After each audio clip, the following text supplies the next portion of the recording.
Bismillah.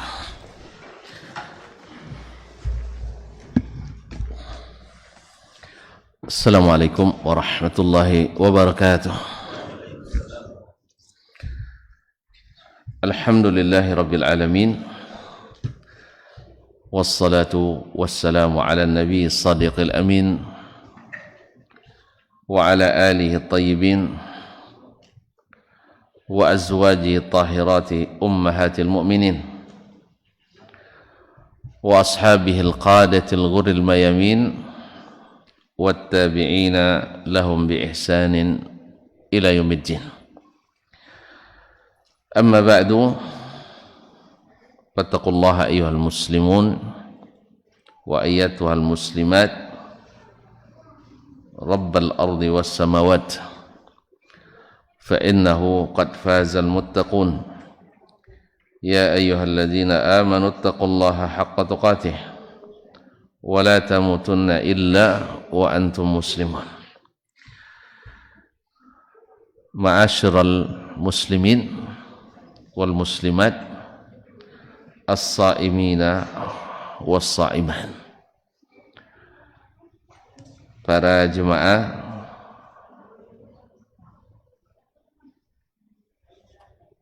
yang sedang berpuasa, yang pada kesempatan pagi ini kita berjumpa di masjid yang mudah-mudahan penuh dengan berkah dan kemuliaan ini.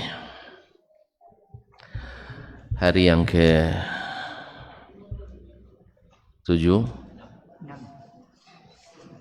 terlambat Pak ini.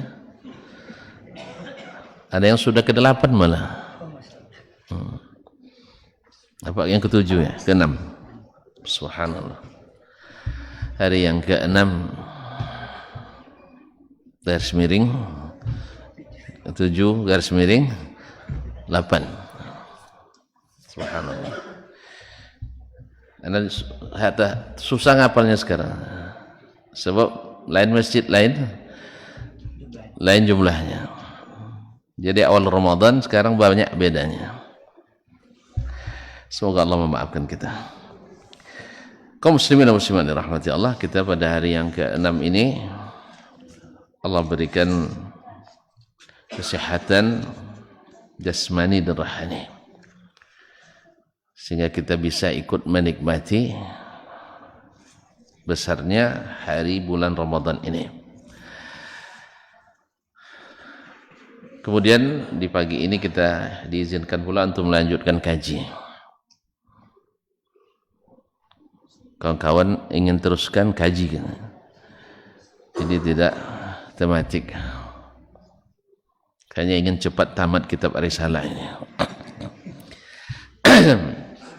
Karena Imam Rabi' bin Sulaiman mengatakan dia sampai tamat 50 kali kitab ini. Awak belum 1/5 kali. Makanya Ramadan pun kajinya dilanjutkan. Karena yang tematik biarlah bagian yang lain saja ya. Insyaallah ta'ala. Berkata Imam Asy-Syafi'i rahimahullah, masih bab yang sebelumnya, babul fardil mansus allazi dallatis sunnah ala annahu innama arada al-khas. Arabil khas, bab tentang ketentuan yang Allah turunkan, bunyinya bersifat umum, tetapi as-sunnah menunjukkan bahwa yang dimaksud adalah khusus. Lalu beliau menambahkan ayat-ayat tentang ahli waris yang berhak mendapatkan warisan. Kalau diamati ayat-ayatnya, semuanya menunjukkan makna umum, bahwa siapapun yang meninggal dan punya anak, punya istri, punya orang tua, punya saudara, dalam segala keadaan ahli-ahli waris yang disebutkan ini dapat bagian dari warisan sesuai dengan yang Allah tentukan. Jadi ada ketentuan Allah dalam Al-Quran yang secara tekstual dipahami bahwa berlaku umum. Tetapi as-sunnah menunjukkan bahwa ini maksud dengannya adalah bersifat atau adalah khusus. Di antara yang mengkhususkannya adalah seperti kata Imam Asy-Syafi'i rahimahullah, fadallatis sunnatu ala anna Allah innama arada mimman sammalul mawaris minal ikhwati wal akhawat.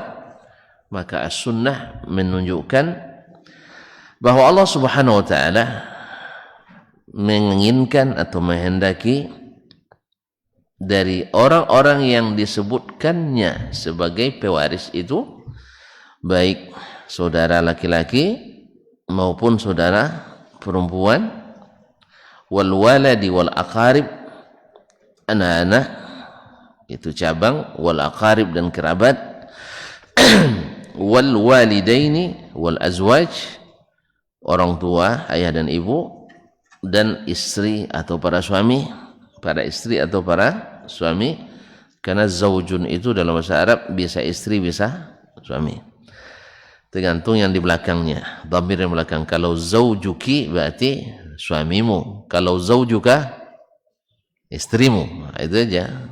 Nah, hadza zaujuka, zaujuki, ini suamimu, hazihi zaujuka, ini istrimu. Tengok aja muka belakang. Kalau perempuan berarti suami itu. Kalau muka depannya laki-laki berarti istri. Wal azwaj, dan para istri. Wa jami man samma lahu faridatan fi kitabih, dan semua yang Allah sebutkan bagian faraid atau bagian fi kitabihi dalam kitabnya, khasan mimman sama.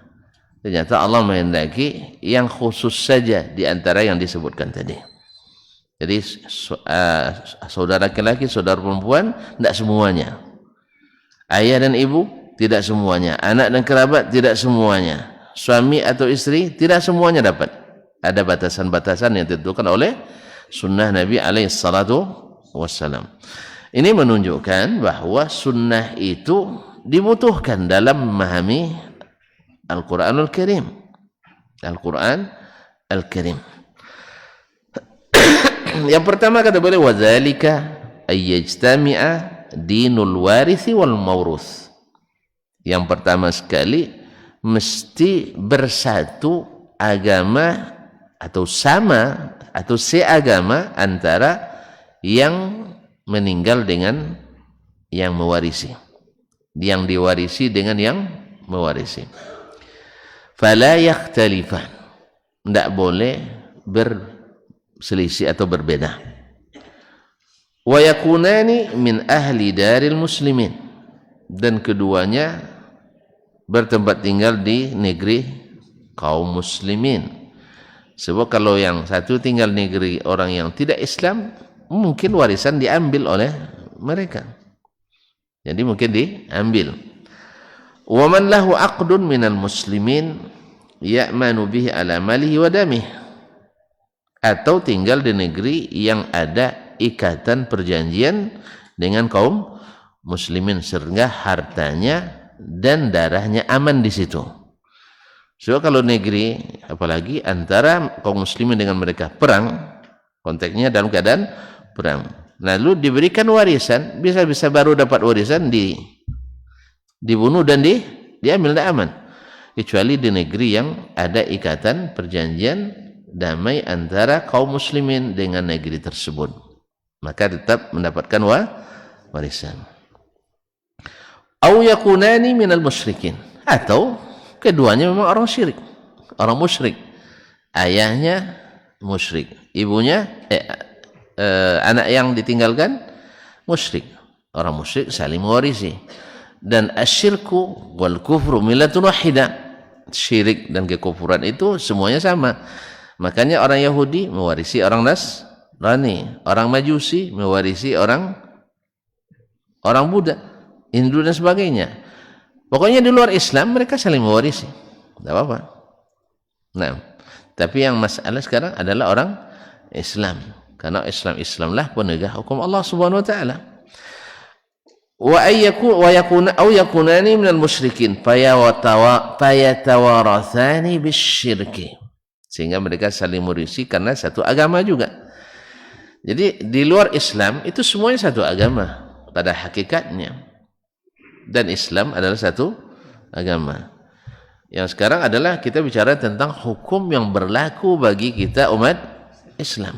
Sedangkan di luar Islam mereka bebas mewarisi, dan juga mereka juga tidak mengikuti hukum Allah Tabaraka wa Ta'ala. Fayatawarathani bisyirki. Apa gunanya disebutkan ini? Keduanya saling mewarisi dengan kesyirikan itu. Apa gunanya? Nah, kenapa kok disebutkan pula oleh Imam Syafi'i rahimahullah? Kira-kira apa? Enggak, orang syirik. Enggak campur aduk kaum muslim. Iya betul. Maksudnya diantaranya adalah Imam Syafi'i ingin tunjukkan bahwa selain Islam itu semuanya satu. Seperti kata Nabi, al-kufru millatun wahidah. Kekufuran itu semuanya satu agama. Buktinya beramai-ramai untuk memusuhi Islam. Beramai-ramai. Yang kedua, bab waris, bila seandainya seseorang baru meninggal orang tuanya, lalu dia warisi warisannya, baru masuk Islam. Nah, Bapak bilang itu harta tidak halal gitu. Ayo Pak. Boleh nggak dia membawa hartanya yang diwarisi dari orang tuanya musyrik tadi? Boleh? Nggak boleh? Boleh. Nggak ada yang mau masuk Islam nanti jadinya. Nah, kaum muslimin. Halal baginya. Walaupun dia warisi di waktu syiriknya. Bahkan harta-harta yang mereka dapatkan semasa belum Islam, harta riba, semuanya mereka kan tidak kena hukum Islam. Makanya boleh. Sebagaimana dosa-dosa yang melakukan sebelum Islam itu dengan masuk Islam terhapus semuanya. Demikian juga harta-harta yang mereka dapatkan dengan secara halal tetap dihalalkan. Misalnya sebelum Islam dia menikah di tempat secara tidak Islam. Orang musyrik nikah, tapi menikah sah menurut mereka itu sah nikahnya. Apakah di dalam Islam diulang lagi nikah? Kalau masuk Islam? Enggak. Karena nikah dengan cara yang sah menurut keadaan dia waktu itu. Jelas Pak? Tetapi kalau dia berzina, ya mesti menikah. Kan ada orang-orang yang bukan Islam itu, istilahnya masa uji cobanya kadang sampai 45 tahun. Sampai anaknya 10, testingnya gitu. Iya, sampai anak sudah 8 kadang anaknya. Dan nikah belum, masih testing. Masih uji coba. Kalau sesuai nanti kami nikah, kalau tidak kami pisah. Karena kenapa itu berlaku? Karena mereka membuat bid'ah baru, ya memang bid'ah baru agamanya yang tidak disyariatkan Allah, yaitu tidak boleh bercerai. Setelah nikah tidak boleh cerai. Oleh sebab itu mereka akan lakukan yang lebih berat lagi. Apa itu? Kumpul kebo. Mana yang berat, cerai atau kumpul kebo? Kumpul kerbau. Ya berat memang dosanya. Tapi gara-gara dibuat aturan yang tidak diaturkan, akhirnya mereka melakukan dosa lebih besar. Sama sekarang, ya, ketika kita mengkompilasi hukum Islam, orang yang berzina sebelum menikah dan hamil demi menjaga nama baik keluarga dibolehkan, disahkan nikahnya. Akhirnya akibat ini atau akibat dari kompilasi ini, silahkan ditanya atau silahkan dicatat oleh para penghulu bahwa akhirnya mereka banyak menikah di saat-saat banyak berzina di saat-saat sebelum menikah. Kenapa? Awak dah pasti je nikahnya. Akhirnya mereka cemari kesucian itu dengan alasan sebentar lagi akan menikah. Kenapa? Walaupun sudah berzina sebelumnya tetap dibolehkan dan disahkan menikah.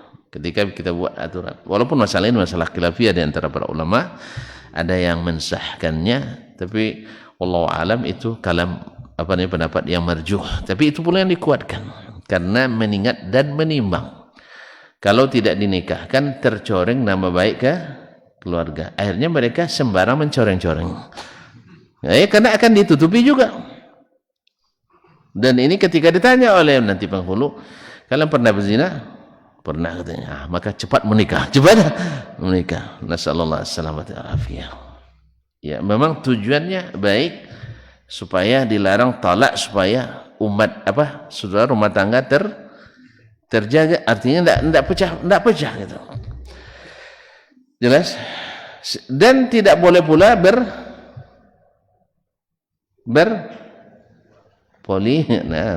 untuk lambat pahamnya. Iya, karena tidak dapat izin, makanya tidak ada pikir-pikir.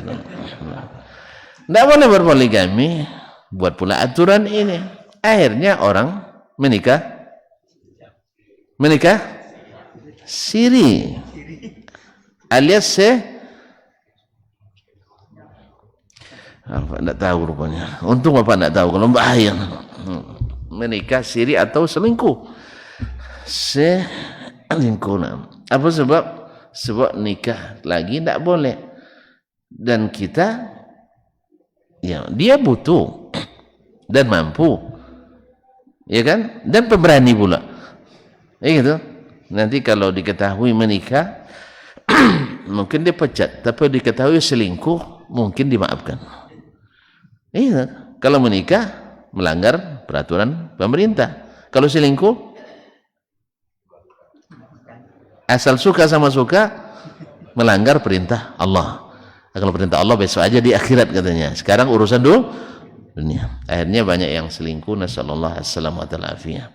Oleh sebab itu saya mengajak ini siapa yang berbakat jadi presiden nanti, cepat cabut PP ini. Ya, cepat cabut ini. Karena tidak berguna. Banyak sekali mudaratnya. Cepatlah, kan ini produk orde baru juga ini memang. Ya, produk orde baru ini, jasa baik mendiang ibu titik-titik. Nah, dia takut bapak menikah lagi kan. Biasalah ibu-ibu. Semoga Allah memaafkan. Ya, tapi yang jadi presiden selanjutnya tolong ya, Syekh, antum mulai berpikir nak jadi presiden nampaknya. Yang tentu yang masih muda-muda, kami tua-tua mana dicabut pun tidak ada juga lagi Pak ya. Makanya supaya tidak semangat dia cabut.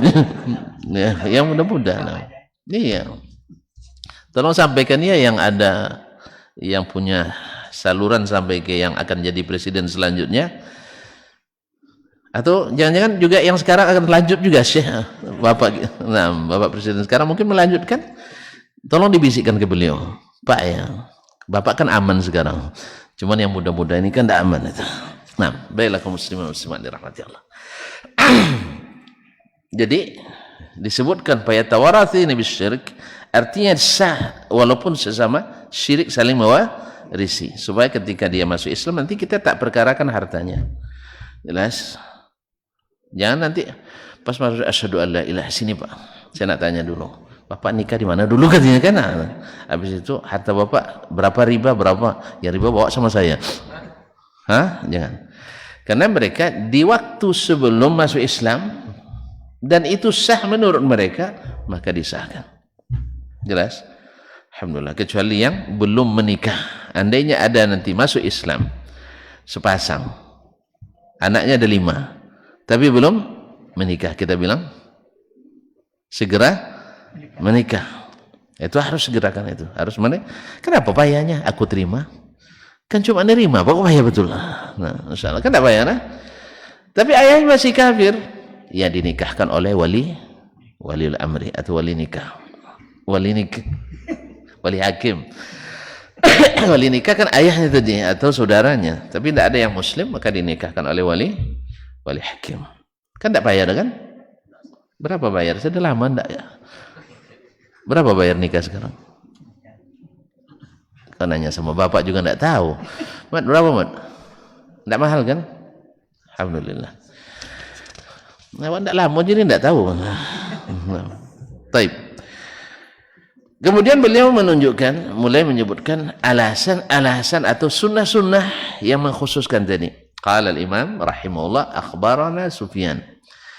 Telah menceritakan kepada kami Sufyan, yaitu kalau Imam Asy-Syafi'i menyebut Sufyan, tidak sebutkan siapa ayahnya, tidak sebutkan nisbatnya, maka yang maksud adalah Sufyan bin Uyainah.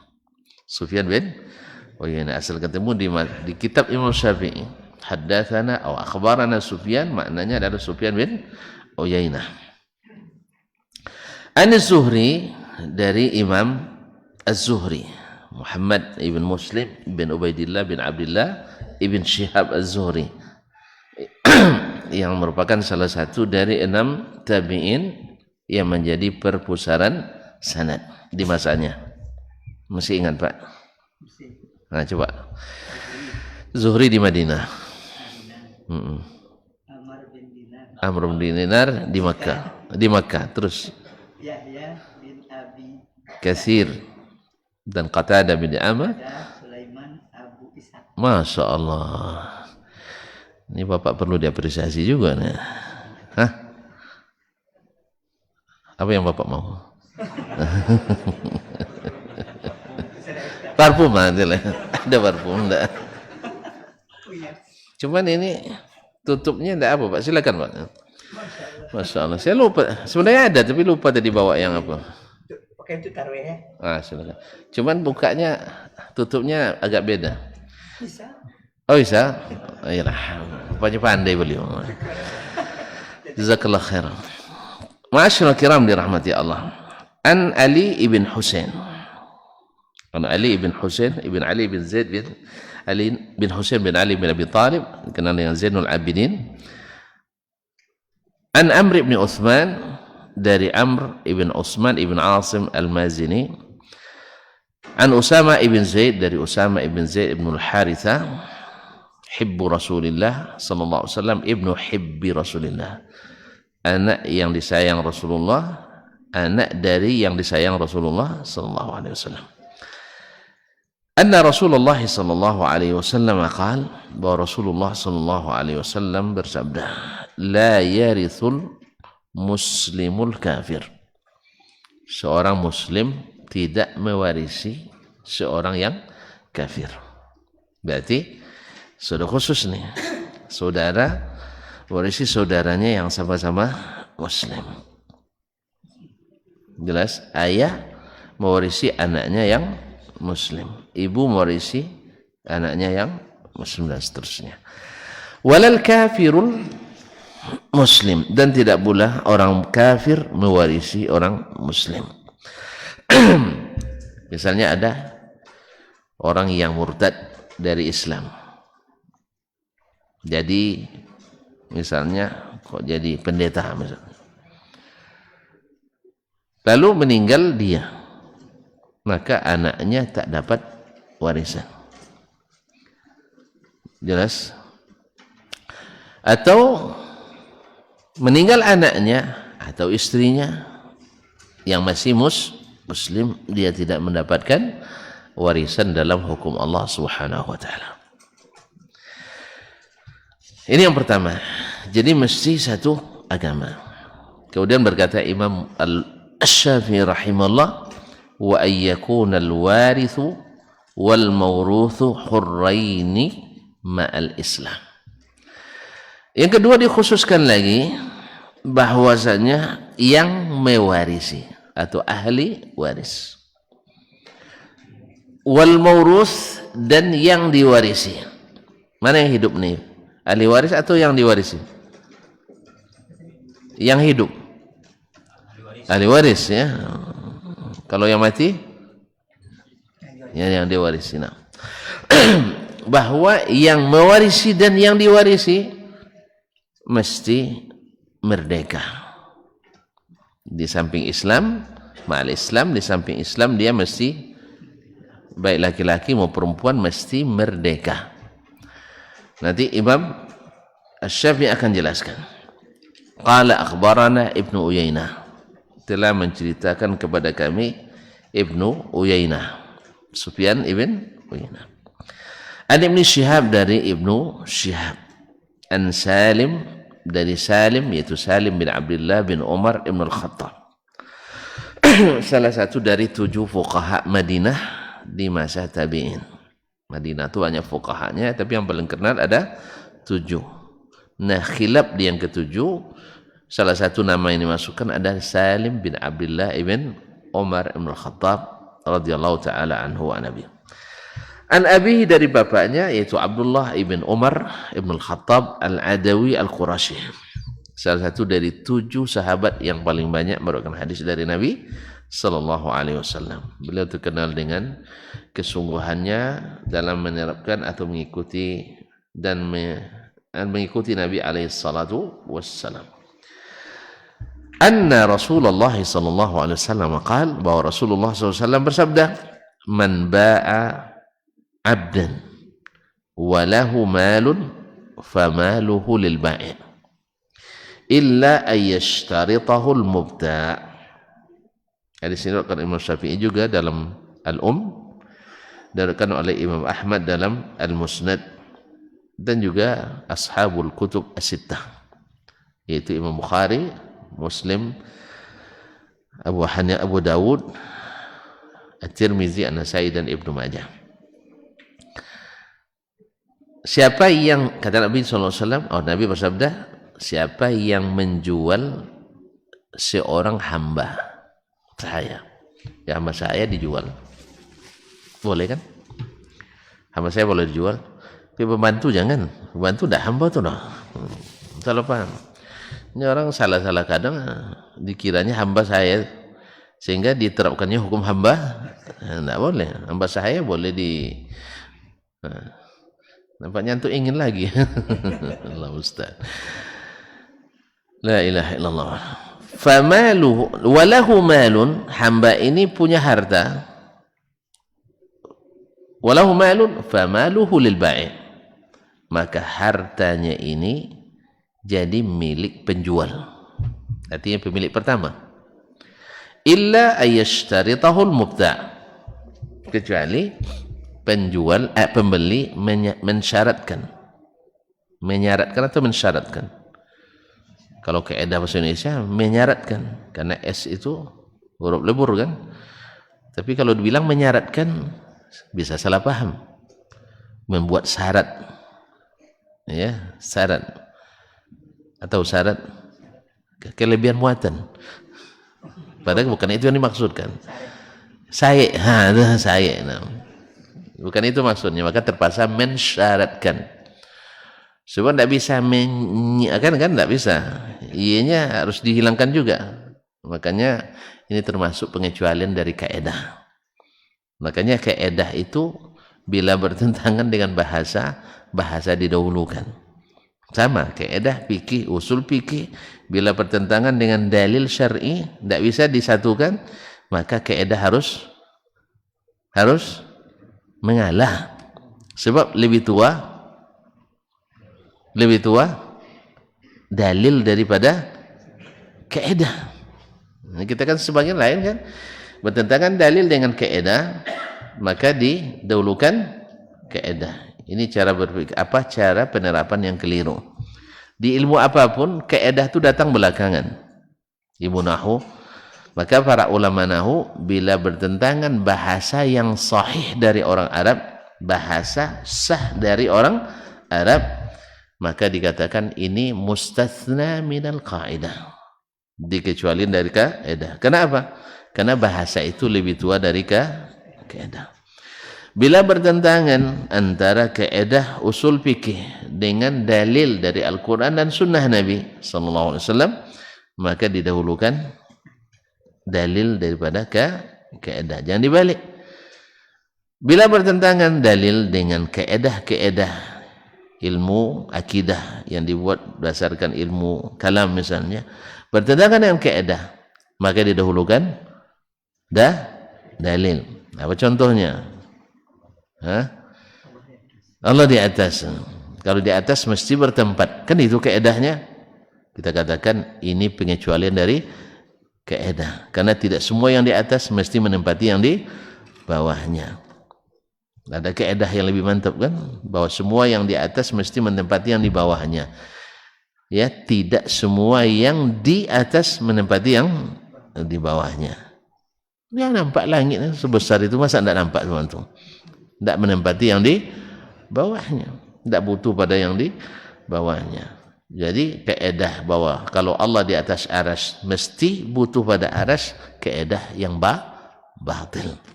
Karena bertentangan dengan dalil. Jelas? Ini membuat Pak Edi marah sama saya.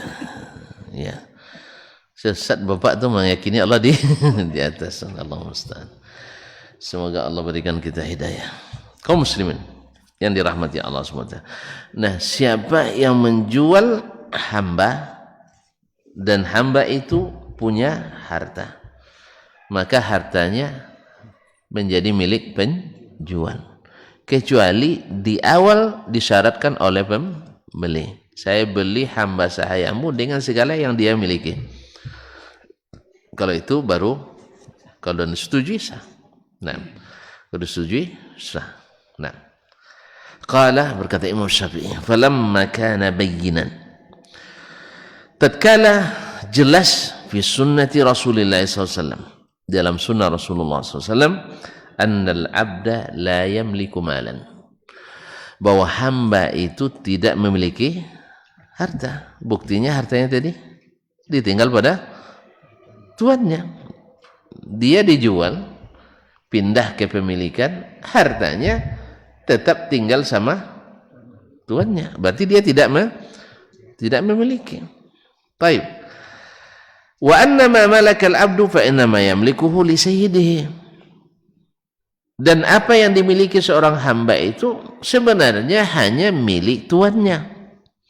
Itulah sebabnya para sahabat, para ulama ijma' mengatakan hamba sahaya tak boleh jadi pemimpin. Hamba saya tak boleh jadi pemimpin. Budak tak boleh jadi pemimpin. Apa sebab? Ayo. Apa sebab? Dia milik tuannya. Nanti dia akan memerintah sesuai perintah tuannya. Kata tuannya, jual negeri ini, akan dia jual. Karena dia milik tuannya. Makanya budak tak boleh jadi pemimpin. Itu ijma'. Jelas? Kalau dia misalnya buat peraturan, lalu kata tuannya anulir, amandemen kembali aturan itu, akhirnya terpaksa dia cabut. Kalau enggak, kena locui sama tuannya, dihukum sama tuannya, bisa dikurung dia, bisa dibelenggu, bisa dipenjara oleh tuannya. Oleh sebab itu budak tidak boleh jadi pemimpin.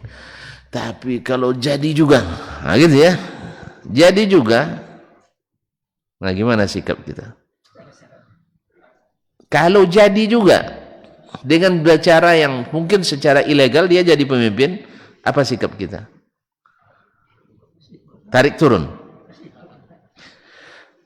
Harus ikut juga jadi pemimpin. Oh, jadi bukan ikut bahasanya, harus taat. Ini taat itu tidak selamanya ikut ya. Kaum muslimin. Itu taat pada sesuatu yang tidak maksiat pada Allah SWT. Kan ada yang permasalahkan kadang-kadang di sistem pemilihan itu tidak syar'i, tidak syariat. Maka tidak wajib taat. Kita katakan Nabi bilang bahwasanya wa in ta'ammara 'alaikum 'abdun, sekalipun yang dipimpin itu hamba sahaya, wajib taat, semua taat. Apalagi yang ilegal. Mana yang lebih berat? hamba sahaya yang jadi pemimpin, yang tidak memiliki sebenarnya, yang milik dia sendiri, milik tuannya, daripada orang yang memimpin dipilih secara ilegal. Misalnya, mana lebih berat? Tidak pernah coba, itulah. Merasakan juga? Tidak. Saya ulang kembali.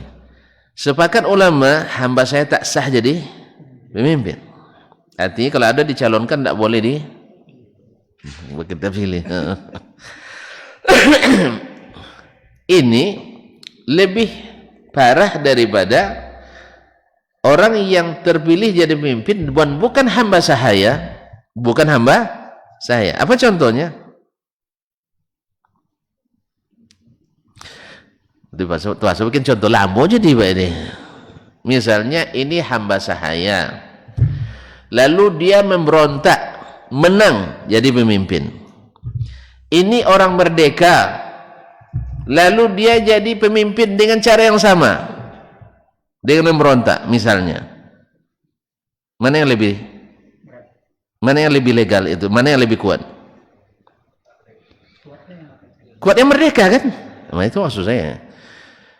Dia mengambil dengan cara yang ilegal, tidak sah. Kan boleh memberontak? Boleh memberontak. Andai pula. Nah, tidak dihalalkan memberontak. Tapi kalau seandainya dia memberontak dan dapat, kalau bahasa kita memberontak apa namanya? Kudeta. Demo tidak memberontak tuh Pak. Itulah Pak salah tuh. Itu masalah kalau tafsirkan demo dengan memberontak, akhirnya khawarij semua yang demo nanti. Itu penafsiran keliru. Ya, asal demo khawarij enggak. Tapi demo itu cara yang dipakai oleh orang khawarij. Betul. Tapi setiap orang demo khawarij antum Pak keliru.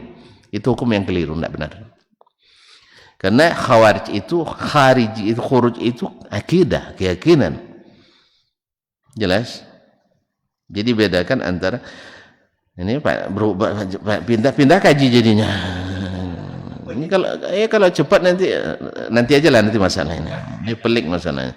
Cuman saya katakan bahwa demo cara yang dipakai oleh orang khawarij, tapi tidak semua demo otomatis khawarij. Itu harus dipahami dengan benar. Jelas? Jelas enggak?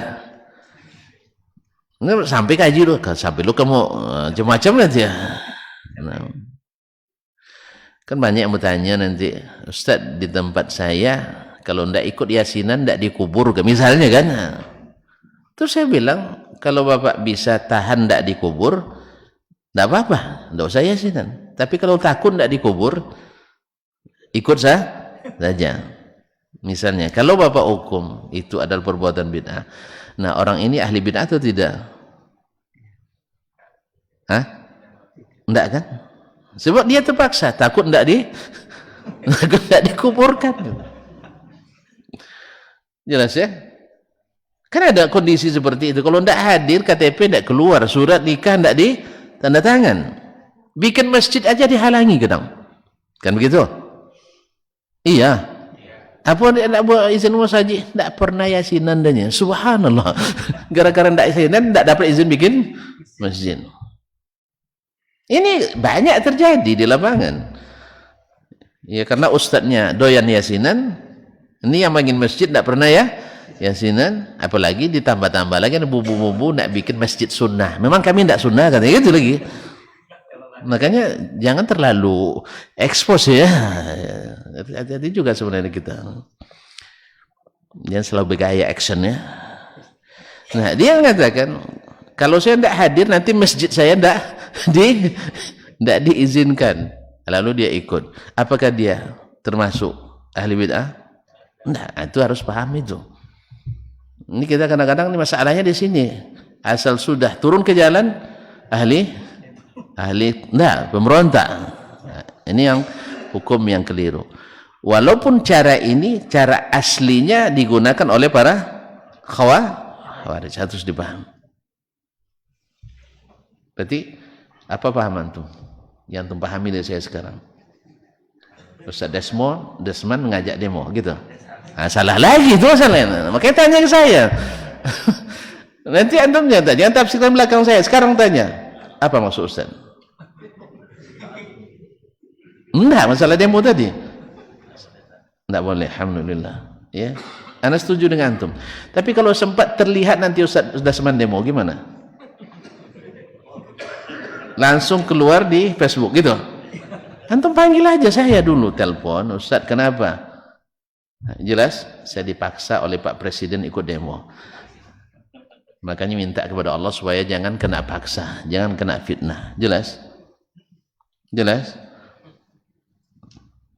Makanya jadi ustaz tuh payah. Jadi ustaz tuh payah. Yang bawah menilai, yang di atas menekan. Akhirnya itulah ancaman tidak dikuburkan. Pernah juga kena yang seperti itu. Besok kalau mati tidak kita kuburkan. Saya sampaikan ke yang menyampaikan, bilang sama bapak-bapak tuh, kalau sempat mereka tidak kuburkan saya akan cari mereka malam hari. Mereka kan takut arwah gentayangan kan, kan tidak ada kan? Keok juga mereka akhirnya dicabut lagi ancaman itu.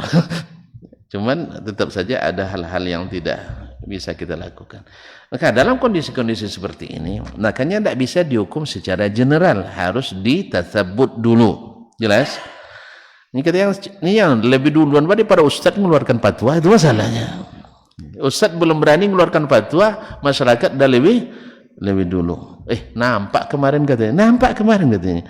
Kalau sempat di zaman Nabi ada kamera video, lalu antum shooting Nabi berdialog dengan Abu Jahal. Lah Abu Jahal kawan kini katanya. Ya kan orang kan gampang aja bikin fitnah kan. Sekarang orang fitnah Wahabi misalnya. Arab Saudi didirikan oleh orang Inggris, gitu ya. Didirikan oleh orang Yahudi. Ada foto Raja Abdul Aziz dalam perundingan dengan pemimpin Inggris. Lalu di fotonya, nih buktinya. Antum narasinya siapa yang nulis itu?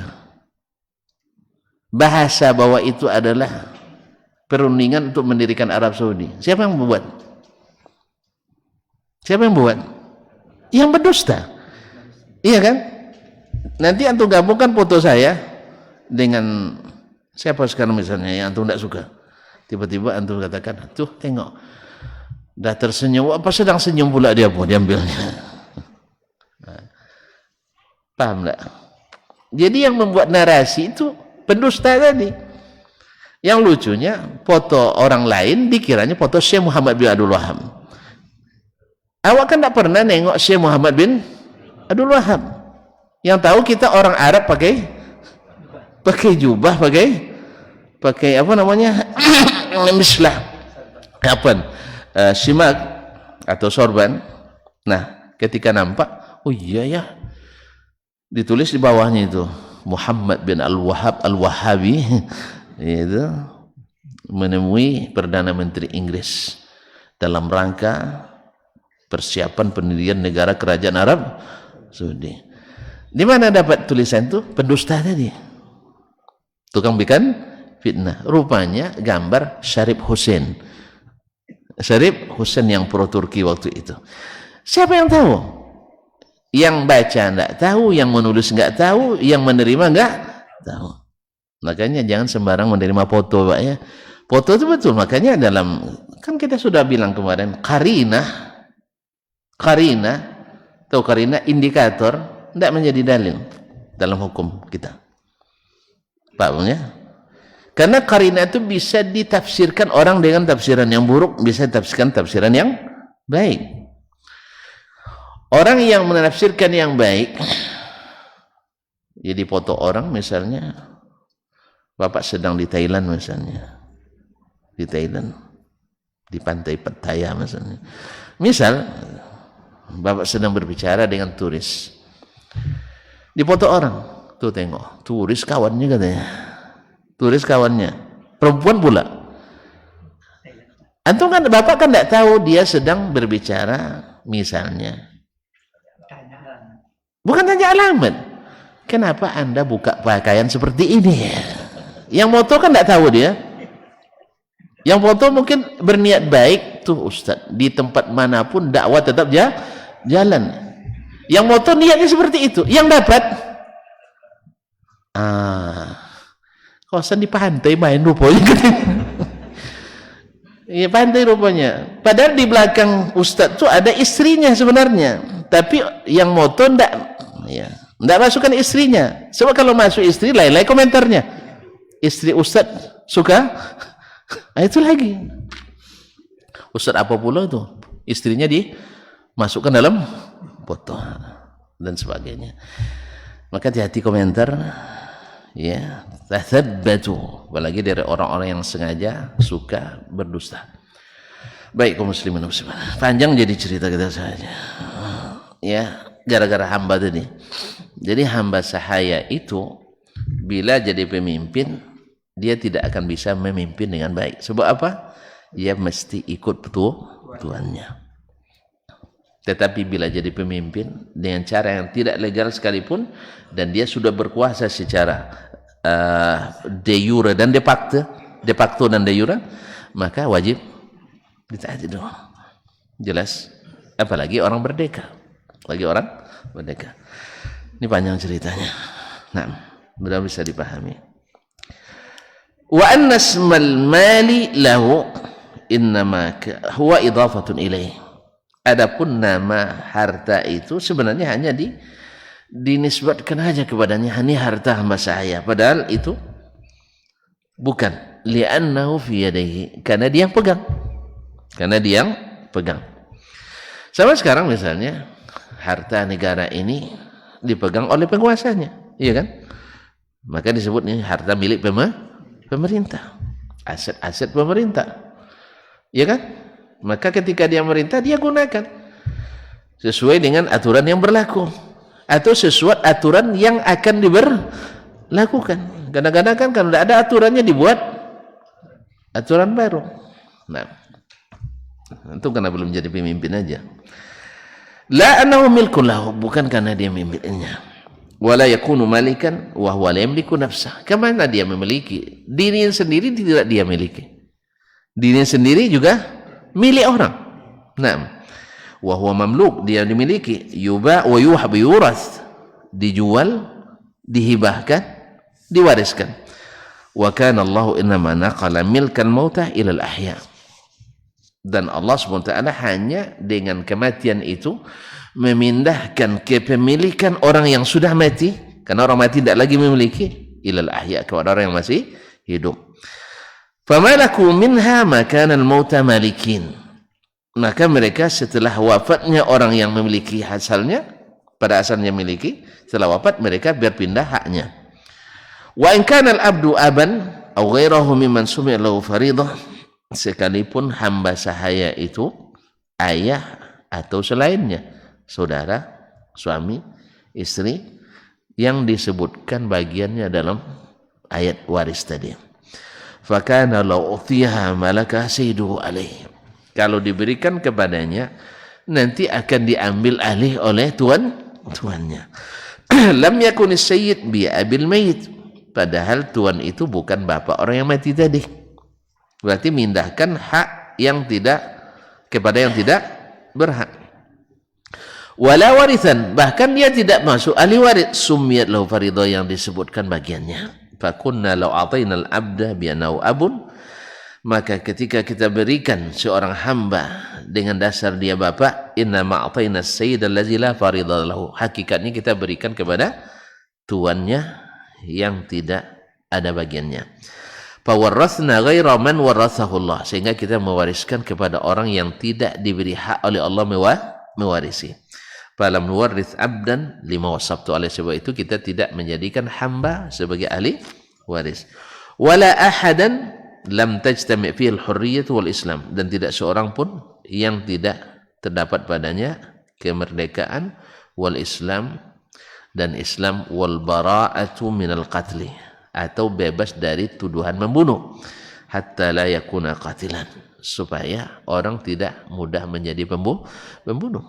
Sebab kalau diberi pembunuh harta dari orang yang dibunuh, Maka banyak nanti, apalagi di musim, di zaman fitnah, banyak anak yang durhaka, banyak ayah yang durhaka, banyak suami yang durhaka, banyak istri yang durhaka. Karena ingin cepat, maka dia ambil jalan pintas. Jadi pembunuh tetap mewarisi. Maka Islam memotong jalan ini. Siapa yang membunuh tidak dapat warisan dari orang yang dibunuhnya. Jelas? Karena dosa membunuh orang yang lebih dekat lebih berat daripada dosa membunuh yang lebih jauh. Ya, membunuh anak orang, tapi jangan dilakukan ini. Kita hanya membuat komparasi. Membunuh anak orang lebih ringan daripada membunuh anak sendiri dan seterusnya. Tapi jangan dilakukan. Tetap membunuh satu jiwa itu sama dengan membunuh seluruh manusia dosanya. وذلك أنه روى مالك عن يحيى بن سعيد عن عمرو بن شعيب أن رسول الله صلى الله عليه وسلم قال ليس لقاتل شيء. Karena diriwayatkan oleh Imam Malik bin Anas, gurunya beliau, an Yahya bin Sa'id dari Yahya bin Sa'id al-Ansari, an Amr bin Shu'aib dari Amr bin Shu'aib ibn Muhammad ibn Abdullah ibn Amr al-As, anna Rasulullah SAW bersabda, bahwa Rasulullah SAW bersabda, laisa liqatilin syai', pembunuh tidak mendapatkan apapun. Falam nuwaris qatilan man mimman qatal, kita tidak wariskan atau tidak beri hak waris kepada orang yang membunuh. Wa kana akhaffa halil qatil amdan, dengan demikian seringan-ringan keadaan orang yang membunuh dengan sengaja, ayyumna al-mirath, dilarang mendapatkan warisan. Di samping nanti bisa dikisas. Ini khilaf di antara ulama, bila seorang anak bunuh ayahnya dikisas atau tidak. Nah, yang sahih dikisas. Nah, ayyamna al-miratha uqubatan, dilarang dapat warisan sebagai hukuman. Ma'tarudi sakhatillah, ditambah murka Allah. Ayyumna miratha man asallaha bil qatl, dilarang mendapatkan warisan orang yang durhaka kepada Allah dengan cara membunuh. Wa ma wasabtu min alla yarithal muslim ila muslim hur ghairu qatilin amdan ma la ikhtilafa fihi baina ahad min ahli al-ilmi hafiztu anhu bi baladina wala ghairi. Apa yang aku sebutkan, bahwa muslim tidak mewarisi kecuali orang Islam pula yang merdeka, tidak membunuh dengan sengaja. Yang pendapat ini saya tidak ada mengetahui ada khilafnya di antara ulama. Yang saya hafalkan pendapatnya baik di negeri kami maupun di negeri yang lain, kata Imam Asy-Syafi'i rahimahullah. Beliau kan jauh perjalanannya, banyak gurunya, tidak ada khilaf bahwa orang yang membunuh tak mewarisi, orang yang budak tidak mewarisi, kemudian beda agama tidak mewarisi. Ini ijma' di kalangan para ulama. Insyaallah kita sambung pada pertemuan yang akan datang. Subhanakallah bihamdik, asyhadu an la ilaha illa anta, astaghfiruka wa atubu ilaik. Wassalamualaikum warahmatullahi wabarakatuh. Majtama'a qaumun fi baitin min buyutillah yatluna kitaballah wa yatadarasunahu fima bainahum illa nazalat alaihimus sakinah wa ghasyiyatuhumur rahmah wa haffat bihimul malaikah wa dzakarahumullahu fiman indah. Tidaklah suatu kaum duduk di salah satu rumah Allah membaca ayat-ayat Allah dan sama-sama mempelajarinya, kecuali turun kepada mereka as-sakinah, ketentraman dan kenyamanan. Wa ghasyiyatuhumur rahmah, dan mereka diliputi pula oleh rahmat, kasih sayang dari Allah Subhanahu wa taala. Wa haffat bihimul malaikah, dan mereka pun dikelilingi oleh para malaikat, karena malaikat suka majlis-majlis zikir dan ilmu. Wa dzakarahumullahu fiman indah, dan Allah akan banggakan sebut-sebut mereka di kalangan malaikat-malaikat yang ada di sisinya, di masyarakat atas. Mudah-mudahan kita termasuk yang sering disebut-sebut di sisi Allah di kalangan para malaikat, dan di akhir majlis ini mudah-mudahan kita pula mendapatkan seperti yang tersebut dalam hadis qudsi, qumu maghfuran lakum, silahkan berangkat meninggalkan majlis ini dalam keadaan diampuni dosa-dosa kalian.